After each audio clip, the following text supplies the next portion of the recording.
গগৈয়ে বৰ্তমান জাগোনত উপস্থিত হৈ জনতাক কি কৰিম বুলি প্ৰতিশ্ৰুতি দিছে। অহা লোকসভা নিৰ্বাচনত যদি জয়যুক্ত হয় জাগোনত সকলো ৰাইজক কেনেকুৱা আশা দিছে মই আপোনালোকক ভিডিঅ' ক্লিপটো দেখুৱাম। তাৰ আগতে যদি মোৰ চেনেলটোত পোনপ্ৰথমবাৰ চাই আছে প্লিজ ছাবস্ক্ৰাইব কৰি দিব আৰু 10 জনলৈ শ্বেয়াৰ কৰিব আৰু লুনজ্যোতি গগৈ যদি আপোনালোকে ভাল পায় কমেণ্ট কৰিব। আৰু এতিয়া মই লুনজ্যোতি গগৈয়ে জাগোনত উপস্থিত হৈ কেনেকুৱা ধৰণৰ ভাষণ দিছে মই আপোনালোকক সেই ক্লিপটো লগাই দিছে, আপোনালোকে চাই লওকচোন। আগতীয়াকৈ ৰঙালী বিহুৰ ওলগ জনাইছোঁ আৰু ইয়াত উপস্থিত থকা মোৰ অতি শ্ৰদ্ধাৰ আই মাতৃ পিতৃতুল্য জ্যেষ্ঠ ব্যক্তি সন্মানীয় শিক্ষাগুৰু সকলোকে মই সেৱা জনাইছোঁ, শতকোটি প্ৰণিপাত জনাইছোঁ আৰু আপোনালোকৰ পৰা মই প্ৰথমে আশীৰ্বাদ বিচাৰিছোঁ যাতে অসমৰ কাৰণে অসমৰ মানুহৰ অধিকাৰ প্ৰতিষ্ঠা কৰিবৰ কাৰণে যাতে সদায় জাতিটোৰ কাৰণে যুঁজি থাকিব পাৰোঁ। জাতিটোৰ এগৰাকী আপোচবিহীন যোদ্ধা এগৰাকী জাতীয় সৈনিক হিচাপে যাতে সদায় দিন ৰাতি পুৱা গধূলি অসম মাতৃৰ যাতে পূজা কৰি থকাৰ সুযোগ যাতে পাওঁ, অসম মাতৃৰ পূজাৰ বেদীত যাতে বন্তি উজ্বলাই ৰাখিব পাৰোঁ সদায়, তাৰ কাৰণে সকলোৰে পৰা মই প্ৰথমে আশীৰ্বাদ বিচাৰিছোঁ, শুভাশীষ কামনা কৰিছোঁ। বক্তব্যৰ আৰম্ভণিতে এই অঞ্চলৰ এগৰাকী সমাজকৰ্মী প্ৰদীপ চেত্ৰী ডাঙৰীয়া আমাৰ মাজৰ পৰা মানে ইতিমধ্যে ইহলীলা সম্বৰণ কৰিছে, গতিকে তেখেতৰ প্ৰতি মই শ্ৰদ্ধাঞ্জলি জ্ঞাপন কৰিছোঁ, শ্ৰদ্ধা জনাইছোঁ। ইতিমধ্যে দুয়োগৰাকী বক্তাই বহু কথা ক'লে, কোনবোৰ কথাত বিজেপিয়ে আমাক জাতিটোক জাতীয় বিশ্বাসঘাতকতা প্ৰতাৰণা কৰিলে। যিসকল নেতা আজি আপোনালোকৰ ওচৰলৈ ভোট বিচাৰিবলৈ আহিলে বা আহিব, যিসকল বিজেপি দলৰ প্ৰাৰ্থী সেইসকলে এনেকুৱা কিছু জাতীয় অপৰাধত তেওঁলোক অপৰাধী, সেইসকল ব্যক্তিৰ এই কাম কাজৰ কাৰণে আমাৰ অসমৰ মানুহে অসমৰ ৰাইজে তেওঁলোকৰ নাম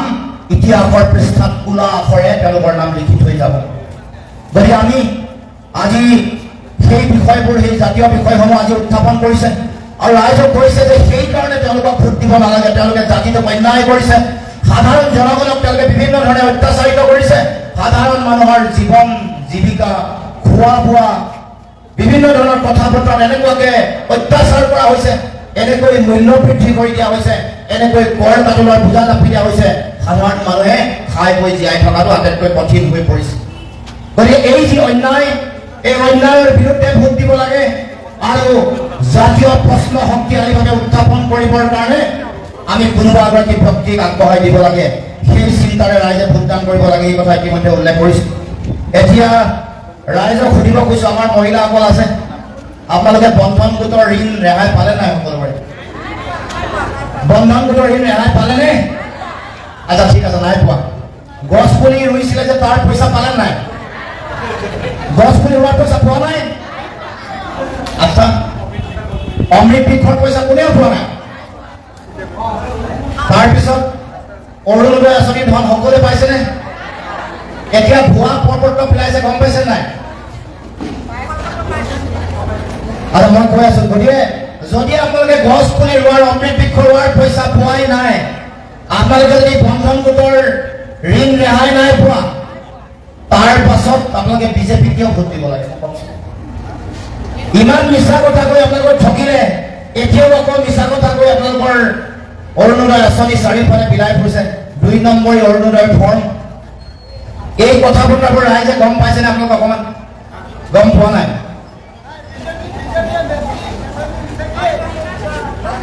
গতিকে ৰাইজ এইবাৰ আপোনালোকে প্ৰতিশোধ লোৱাৰ সময় আহিছে। এই মিছা কথা কোৱাৰ, মিছাকৈ প্ৰতিশ্ৰুতি দি ভোট লোৱাৰ বিৰুদ্ধে এইবাৰ ৰাইজে নিৰ্বাচনত ভোট দিব লাগিব। আমি জানো যে এতিয়া এই অঞ্চলটো ৰাইজে কেঁচা চাহপাতৰ খেতি কৰে, ক্ষুদ্ৰ চাহ খেতিয়কৰে ভৰি থকা এই অঞ্চল। এতিয়া আমি দেখিছোঁ যে আমাৰ চাহ খেতিয়কসকলক পেটে ভাতে মাৰিবৰ কাৰণে চিন্তা চৰ্চা কৰিছে। 32 উদ্যোগসমূহৰ এতিয়া বন্ধ কৰাৰ এটা পৰিৱেশ আহিছে। চৰকাৰে কৈছে যে আমাৰ ক্ষুদ্ৰ চাহ খেতিয়কসকলে তেওঁলোকে অৰ্গেনিক জৈৱিকভাৱে চাহ উৎপাদন কৰিব লাগে। আমাৰ আপত্তি নাই, কিন্তু জৈৱিকভাৱে চাহ উৎপাদন কৰিবৰ কাৰণে প্ৰয়োজনীয় সহায় সহযোগিতা চৰকাৰে কেতিয়া কৰিব?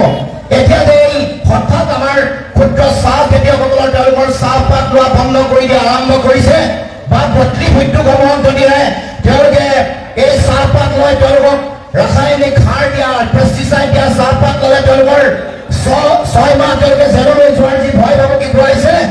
এইটো আমাৰ সাধাৰণ খাতি খোৱা আমাৰ চাহ খেতিয়ক আমাৰ যিবোৰ সৰু সৰু চাহ যিবোৰ বটলি ফেক্টৰী আছে চাহ বাগানৰ যিবোৰ ফেক্টৰী আছে এইবোৰক তেওঁলোকে বন্ধ কৰিবৰ কাৰণে নাইকিয়া কৰিবৰ কাৰণে হত্যা কৰিবৰ কাৰণে এই বিজেপি দলটোৱে কাম কাজ কৰিছে কাৰণ তেওঁলোকে আমাৰ সাধাৰণ খেতিয়কসকলক জৈৱিক অৰ্গেনিক তেওঁলোকে চাহপাত উৎপাদন কৰিবৰ কাৰণে তেওঁলোকে দাবী উত্থাপন কৰিছে বা কৰিবৰ কাৰণে নিৰ্দেশ দিছে কিন্তু যিবোৰ ডাঙৰ চাহ বাগিচা আছে তেওঁলোকক লৈ বিজেপিৰ তেওঁলোকৰ স্থিতি কি তেওঁলোকে ডাঙৰ চাহ বাগিচা কোম্পানীবোৰক লৈ একো নকয় কাৰণ এই নিৰ্বাচনৰ সময়ত এই ডাঙৰ কোম্পানীবোৰৰ পৰা টকা লাগে ৰাইজৰ পৰা ভোট কিনিবলৈ সেইকাৰণে ডাঙৰ চাহ বাগিচাবোৰক লৈ তেওঁলোকৰ এনেকুৱা ধৰণৰ স্থিতি নাই এতিয়া এই কেঁচা চাহপাতৰ আমাৰ যিসকল খেতিয়ক আছে ক্ষুদ্ৰ চাহ খেতিয়ক আছে তেওঁলোকৰ ভৱিষ্যত ধ্বংসৰ মুখলৈ ঠেলি দিবৰ কাৰণে এনেকুৱা ধৰণৰ তেওঁলোকে কাম কাজ তেওঁলোকে আৰম্ভ কৰিছে ৰাইজ এই অঞ্চলৰ বহু সমস্যা এই বিশেষকৈ এই অঞ্চলত য'ত আছো ইয়াত ৰাইজক মাটিৰ পট্টা আজিলৈকে দিয়া নাই মাটিৰ পট্টা দিয়া যোৱাবাৰ নিৰ্বাচনৰ সময়ত 21 নিৰ্বাচনত কৈছিল যে নিৰ্বাচনত তেওঁলোকৰ চৰকাৰ আহি অহাৰ লগে লগে ঘৰে ঘৰে গৈ মাটিৰ পট্টা দিব এই কথা কৈছিল নে ৰাইজ মনত পৰিছেনে পৰিছে গতিকে আপোনালোকক ম্যাদী পট্টা মাটিৰ পট্টা দিলে নেকি ম্যাদী পট্টা দিলে নেকি গতিকে কোনো মানুহক ম্যাদীৰ পট্টা দিয়া নাই মাটি এতিয়া মই অলপ আগতে যলৈ গৈছিলো সেই অঞ্চলতো আদৰ্শ গাঁৱতো মাটিৰ পট্টা দিয়া নাই কিন্তু তেওঁলোকৰ বসুন্ধৰা আঁচনি ঠিকেই কৰিলে 13 লাখ মানুহে তেওঁলোকে প্ৰপত্ৰ পূৰণ কৰিছে 13 লাখ প্ৰপত্ৰ পূৰণ কৰাৰ পাছত এই বসুন্ধৰা আঁচনিত 11 লাখ যি প্ৰপত্ৰ আছিল ৰিজেক্ট হৈ গ'ল তেওঁলোকে বাতিল কৰিছে তাৰ মানে এই বসুন্ধৰা আঁচনিৰ যোগেদি আমাৰ ক'ত চৰকাৰী মাটি আছে ক'ত কেনেকুৱা ধৰণৰ মাটি আছে সকলো তথ্য চৰকাৰৰ ওচৰলৈ গুচি গ'ল কিন্তু তাৰ বিপৰীতে আমাৰ যিসকল মানুহে ম্যাদী পট্টা পাব লাগে ম্যাদী পট্টা পোৱা নাই কোনোবাই যদি 7 বিঘা মাটিৰ মালিক 7 বিঘা মাটিৰ কাৰণে তেওঁ এপ্লাই কৰিছে তেওঁলোকে পাইছে 1 বিঘা 2 কঠা মাটিৰ ম্যাদী পট্টা বা কোনোবাই একেবাৰে ম্যাদী পট্টা পোৱা নাই এই গোটেই কথাটোৰ যোগেদি আমাৰ অসমত বসবাস কৰা আমাৰ যিসকল নাগৰিক আছে আমাৰ খিলঞ্জীয়া জাতি জনগোষ্ঠী যিসকল আছে আমাৰ ভূমিপুত্ৰ থলগিৰি যিসকল মানুহ আছে তেওঁলোকক মাটিৰ পট্টা চৰকাৰে দিব পৰা নাই কিন্তু তেওঁলোকে কা জাপি দি যিসকল বিদেশীক নাগৰিকত্ব দিব যিসকল বাংলাদেশীক নাগৰিকত্ব দিব তেওঁলোকক মাটি পেটি আপোনাৰ মোৰ মাটি দিবৰ কাৰণে তেওঁলোকে ষড়যন্ত্ৰ কৰিছে তেওঁলোকে চিন্তা চৰ্চা কৰিছে আপোনাৰ মোৰে মাটি ভেটি নাই 8 লাখ কেনেকুৱা পৰিয়াল আছে যি গৃহহীন অসমত এইটো মই কোৱা নাই চৰকাৰী তথ্য 8 লাখ পৰিয়াল এনেকুৱা আছে যাৰ যি ভূমিহীন পৰিয়াল আছে যাক আজিলৈকে চৰকাৰে মাটি ভেটি দিব পৰা নাই আমাৰ নিজৰ মাটি ভেটি নথকাৰ অৱস্থাত বাহিৰৰ পৰা মানুহ আহি ইয়াত মাটি দি তেওঁলোকক নাগৰিকত্ব দিব এই কথা কোনো কাৰণে কেতিয়াও গ্ৰহণীয় নহয় কোনো কাৰণে কেতিয়াও মানি লোৱা নহয় আৰু মানি লোৱা নহ'ব আৰু ৰাইজেও এই কথা মানি লোৱা নাই কাৰণ আমাৰ নিজৰ মাটি বাৰীৰ অভাৱ তাৰপাছত আমাৰ মাটি আকৌ বেলেগক দিব আমাৰ যিসকল মাটি বেটি আছে আজিলৈকে পট্টা হোৱা নাই সেইসকলক আজিলৈকে পট্টা দিব পৰা নাই তাৰ বিপৰীতে বেলেগক আকৌ মাটি দিবৰ কাৰণে উঠি পৰি লাগিছে আমাৰ ল'ৰা ছোৱালীৰ চাকৰি বাকৰি নাই নিবনুৱা যুৱক যুৱতী প্ৰতি বছৰে 1,37,000 শিক্ষিত নিবনুৱা যুৱক যুৱতী প্ৰতি বছৰে বাঢ়ে চৰকাৰী হিচাপত 33 লাখ নিবনুৱা যুৱক যুৱতী আজি অসমত আছে কিন্তু এই বিজেপি চৰকাৰে আমাৰ নিবনুৱাসকলক সমগ্ৰ দেশত প্ৰতি বছৰে কোটিকৈ নিবনুৱা যুৱক যুৱতীসকলক চাকৰি দিম বুলি কৈছিল অসমত প্ৰতি বছৰে গন্তি কৰি 1 লাখক নিবনুৱা যুৱক যুৱতীসকলক চাকৰি দিম বুলি কৈছিল কিন্তু এতিয়া গন্তি কৰি তেওঁলোকে বাহিৰৰ পৰা বিদেশী আনিব খুজিছে তেওঁলোকৰ ল'ৰা ছোৱালীক চাকৰি দিব খুজিছে ৰাইজ কাৰণ চাকৰি বাকৰি তেওঁলোকে ল'ব আমাৰ নামত থকা চাকৰি বাকৰি সেই বিদেশীৰ সন্তান সন্ততিও ল'ব গতিকে ৰাইজ আমি সেইকাৰণে ইণ্ডিয়া যেতিয়া আমাৰ জোটবন্ধন হ'ল ইণ্ডিয়া এই গোটেই ইণ্ডিয়াৰ ওচৰলৈ গৈ আমি দাবী উত্থাপন কৰিছিলোঁ যে আমাৰ নতুন প্ৰজন্মৰ ছাত্ৰ ছাত্ৰী যুৱক যুৱতীসকলক লৈ তেওঁলোকৰ কৰিব লাগে আৰু সেইকাৰণে ইণ্ডিয়া এয়াৰলাইন্সৰ তেওঁলোকৰ যি গেৰাণ্টি আছে 5টা গেৰাণ্টি আমাৰ মহিলাসকলৰ তেওঁলোকক তেওঁলোকে গেৰাণ্টি দিবৰ কাৰণে চিন্তা চৰ্চা কৰিছে তেওঁলোকৰ মহিলাসকলে যাতে কাম কাজ কৰি উৎপাদন কৰিব পাৰে উৎপাদন কৰিবলৈ পৰালৈকে তেওঁলোকক যাতে আৰ্থিক সাহায্য দিয়া হয় সেইকাৰণে প্ৰতি বছৰে বছৰে 1 লাখ টকাকৈ আমাৰ মহিলাসকলক তেওঁলোকক দিবৰ কাৰণে ইণ্ডিয়াৰ যি প্ৰতিমন্ত্ৰী চৰকাৰ হ'লে আগন্তুক দিন হ'ব ইণ্ডিয়াৰ চৰকাৰে আমাৰ মহিলাসকলক স্বাৱলম্বী হ'বলৈ তেওঁলোকে উৎপাদনৰ কাৰ্যত জড়িত হ'বৰ কাৰণে 1 লাখ টকাৰ গেৰাণ্টি ইতিমধ্যে দিছে আৰু য'ত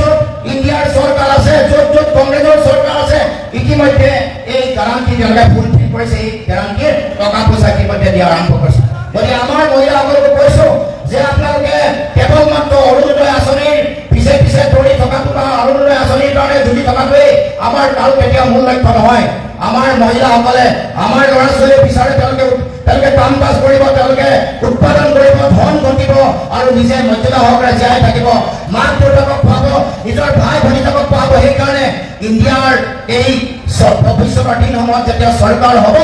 এই গেৰাণ্টিৰ যোগেদি আমাৰ মহিলাসকলৰ উপকৃত হ'ব তেনেকৈ আমাৰ যুৱক যুৱতীসকলৰ কাৰণে ছাত্ৰ ছাত্ৰীসকলৰ কাৰণেও তেওঁলোকে কেনেকৈ তেওঁলোকক চাকৰি বাকৰি দিয়া হ'ব কেনেকৈ সংস্থাপন দিয়া হ'ব সেই সম্পৰ্কত আমাৰ ফালৰ পৰা গেৰাণ্টি দিয়া হৈছে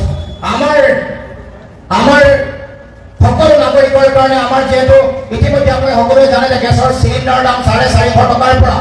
এতিয়া 1250 টকাকৈ বাঢ়িছে 1250 টকালৈকে বিজেপিৰ চৰকাৰ দিনত বাঢ়িছে গতিকে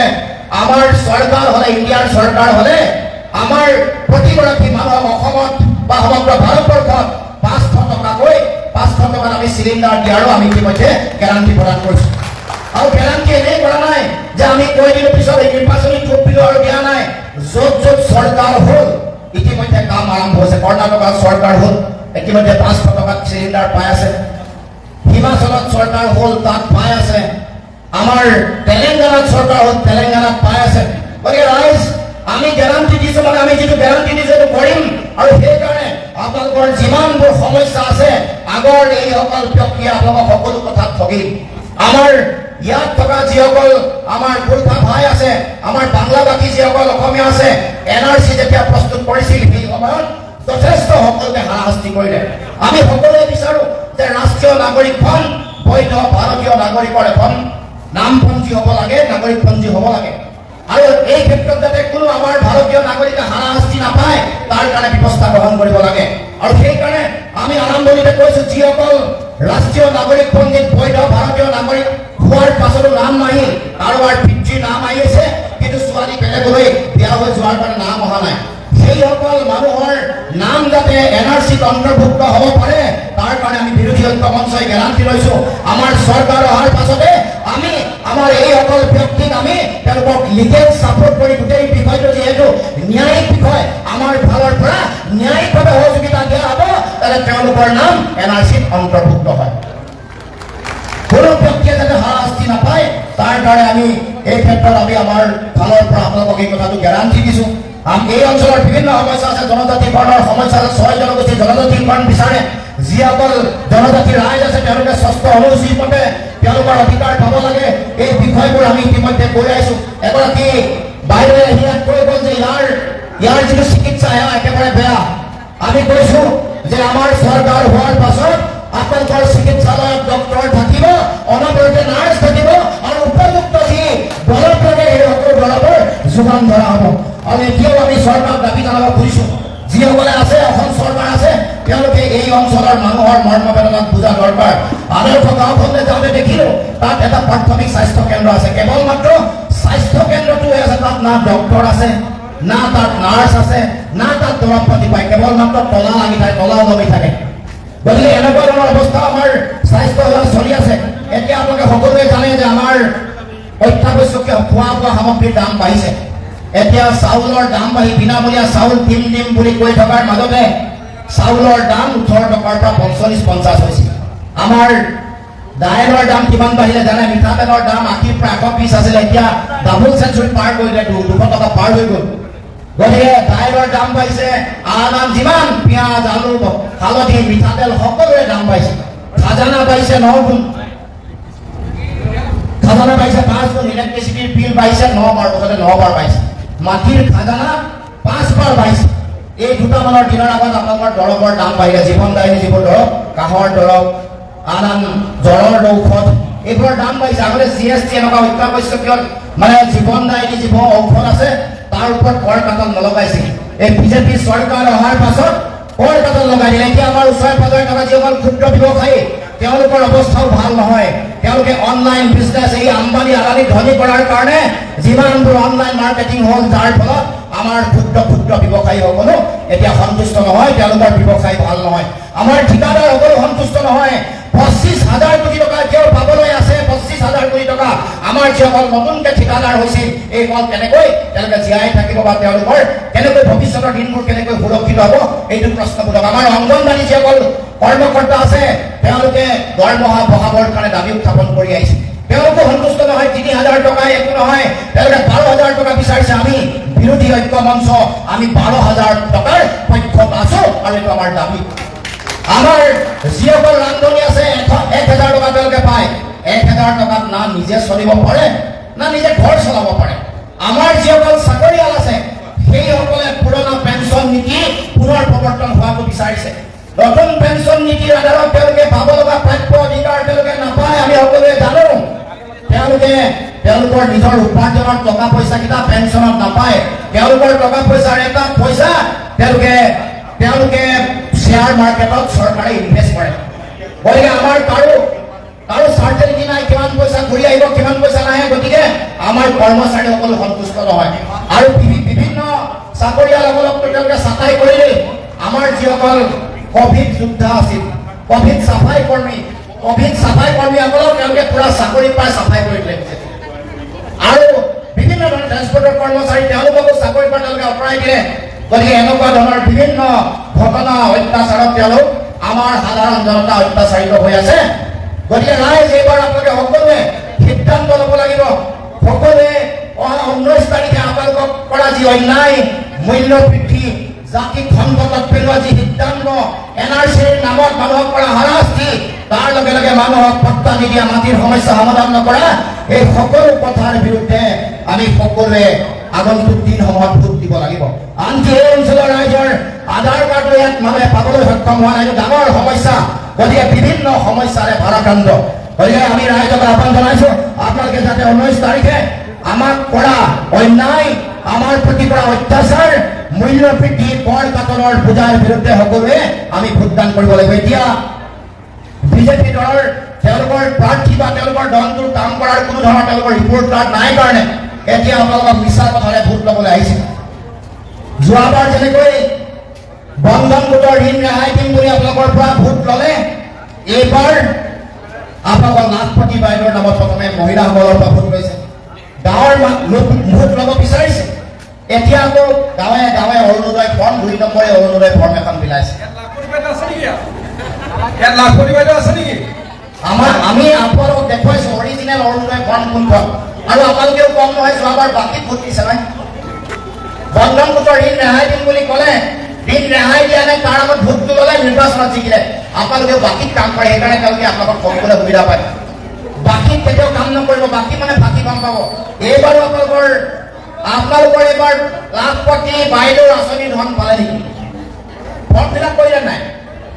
নাই কৰা। ফৰ্ম ফিল আপ নকৰাকৈ নাথাকিব, ফৰ্ম ফিল আপ কৰিব, কিন্তু আঁচনিৰ ধনটো নাই পোৱা। অৰুণোদয় ফৰ্ম যিখন অৰিজিনেল ফৰ্ম, এইখন ইয়াত দেখিব অশোক স্তম্ভ আছে। এইখন অৰিজিনেল, আগতে ৱেবছাইটৰ পৰা ডাউনলোড কৰিলে এইটো অশোক স্তম্ভ ইয়াত আছে।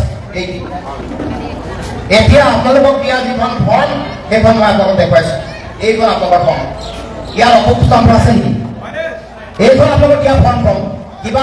আৰ্থ সামাজিক জৰীপ নম্বৰ 1 কৰি দিয়া এইখন ফৰ্ম, ইয়াত অশোক স্তম্ভ আছে নেকি? কি আছে? কি আছে? ৰাইজে মাত ভালকে ক'ব খোজা নাই, কাৰণ পদুম ফুল এগৰাকী হিন্দু মানুহৰ কাৰণে বৰ পবিত্ৰ ফুল। পদুম ফুলৰ গোটেই গৰিমা নাইকিয়া কৰিছে, কাৰণ ইমান মিছা কথা কৈছে, ইমান ঠকিছে। এতিয়া পদুম ফুল হৈ থকা নাই, এতিয়া এপ্ৰিল ফুল হৈ গৈছে। আৰু ৰাইজে সেইকাৰণে পদুম ফুল বুলি ক'বলৈকে বেয়া পাইছে, ৰাইজে ক'বলৈ বেয়া পাইছিলে পদুম ফুল বুলি। গতিকে এইখন এখন ভুৱা ফৰ্ম, ৰাইজ এখন ভুৱা। এইখন ফৰ্ম বিলাই আপোনালোকৰ পৰা ভোট ল'বলৈ চেষ্টা কৰিছে। গতিকে ৰাইজ এইবাৰ ফৰ্ম দিলে ফিল আপ কৰিব, কিন্তু ভোট আপোনালোকে জেগাত দিব লাগিব, ঠাইত দিব লাগিব। আৰু এইবাৰ বাকীত কাম নকৰিব বন্ধন গোটৰ ঋণ ৰেহাই দিব বুলি যিটো বাকীত আপোনালোকে ভোটটো দিলে এবাৰ ক'ব আগতীয়াকৈ যদি কিবা দিয়া দিয়া নগদ দিয়া দি কাৰবাৰ নগদানক দি কাৰবাৰ একদম পিছলৈ নাৰাখিব আৰু তেওঁলোকে যিটো কৈছে যে হিতাধিকাৰী তেওঁলোকে ভোট পাবই মই কৈছোঁ চৰকাৰী আঁচনিৰ যিটো কল্যাণকামী আঁচনিসমূহৰ ধন দিয়াটো চৰকাৰৰ দায়িত্ব চৰকাৰৰ ধন পোৱা যিসকল মানুহ আছে তেওঁলোক বিজেপিৰ নিকিনা গোলাম নহয় যে তেওঁলোকৰ মতে ভোট দিব কাৰণ এই টকা পইচা আপোনালোকৰ টকা পইচা মোৰ টকা পইচা আমি সকলোৰে টকা পইচা আমি কৰ কাটল খাজানা দি আমি সকলোৱে দিন ৰাতি কাম কাজ কৰি আমি টকা পইচা ঘটো তাৰ কৰ কাটল দিওঁ আৰু এই কৰ কাটলৰ টকা পইচাই আপোনালোকক অৰুণোদয় আঁচনি ধন দিয়ে আৰু বিনামূলীয়া চাউল দিয়ে গতিকে ৰাইজ আপোনালোকে সকলোৱে এইবাৰ যাতে কোনো কাৰণতে এই ভুৱা প্ৰতিশ্ৰুতি ভুল নাযায় আৰু এই যি টকা পইচা তেওঁলোকে দিছে এই আমাৰ টকা পইচা গতিকে কেতিয়াও কোনো কাৰণতে তেওঁলোকৰ এই প্ৰলোভন ভয় ভাবুকিত যাতে ভয় নাখায় এই অৰুণোদয় আঁচনি যদি ভোট নিদিয়ে কাটি দিম বুলি যে কয় কেতিয়াও কোনো কাৰণতে কাটি দিব নোৱাৰে গতিকে আপোনালোকে নিৰ্ভয়ে এইবাৰ এই নিৰ্বাচনত চামিল হওক আৰু বিজেপিক উৎখাত কৰাৰ স্বাৰ্থত বিজেপিক ইয়াৰ পৰা আঁতৰাই পঠিওৱাৰ স্বাৰ্থত সকলোৱে ভোটদান কৰক গতিকে সকলোৱে পৰা মই আশীৰ্বাদ বিচাৰি মই আৰু দীঘলীয়া কথা নকওঁ কেৱল মাত্ৰ এটা আহ্বান জনাইছোঁ যাতে আমাৰ জাহাজ চিম্বলৰ কথা সকলোৱে যাতে কয় এবাৰ জাহাজত আমি এই নিৰ্বাচন খেলিছোঁ কংগ্ৰেছ দল ৰাইজৰ দল আমি জাতীয় পৰিষদ আমি সকলোৱে একেলগে আমি নিৰ্বাচন খেলিছোঁ গতিকে জাহাজৰ চিন এতিয়া ইতিমধ্যে ৰাইজে গম পাইছে সকলোৱে গম নোপোৱাকৈ থকা নাই জাহাজৰ চিনত ভোট দিলে ভোট গৈ আপোনালোকে চিন্তা কৰিব নালাগে গৈ হাতত পৰিবগৈ চিন্তা কৰিব লগা ইমান কথা নাই আৰু জাহাজ চলাবলৈ এনেও হাত লাগিবই গতিকে চিন্তা কৰিব লগা কথা নাই জাহাজ চিনৰ কথা ক'ব ৰাইজে সকলোৱে ভোট দিব নিজে ইয়ালৈ যিসকল আহিছে সকলেতো দিবই কিন্তু আপোনালোকৰ পৰিয়াল বংশৰ মানুহ যিমান মিতিৰ আছে যিমান চিনাকি আছে সকলোৱে যাতে ভোট দিয়ে আৰু ভোটদানৰ যিটো হাৰ এইটো যাতে বঢ়ায় কাৰণ ভোটদানৰ হাৰ কমিলে আমাৰ এই পিছপৰা অঞ্চলসমূহত গাঁৱত বাগান অঞ্চলসমূহত ভোটদানৰ হাৰ কমিলে তেওঁলোকে ভাল পায় সেইকাৰণে যদি ভোটদানৰ হাৰ বঢ়াই দিয়ে ৯০ৰ পৰা ৯৫% হয় তেতিয়াহ'লে কোনো কাৰণতে এই নিৰ্বাচনত আমাৰ জয় ঘূৰি ঐক্য মঞ্চৰ জয় লুৰিণজ্যোতি গগৈৰ জয় কোনো কাৰণতে কোনো শক্তিয়ে ধৰি ৰাখিব নোৱাৰে কোনেও বাধা দিব নোৱাৰে ৰাইজ কোনেও বাধা দিব নোৱাৰে গতিকে সকলোকে দলে বলে ওলাই ভোটদান কৰিবৰ কাৰণে আহ্বান জনাইছোঁ এইখিনিকে কৈ সকলোৰে পৰা সহায় সহযোগিতা বিচাৰি মই মোৰ বক্তব্য সামৰি লৈছোঁ ধন্যবাদ।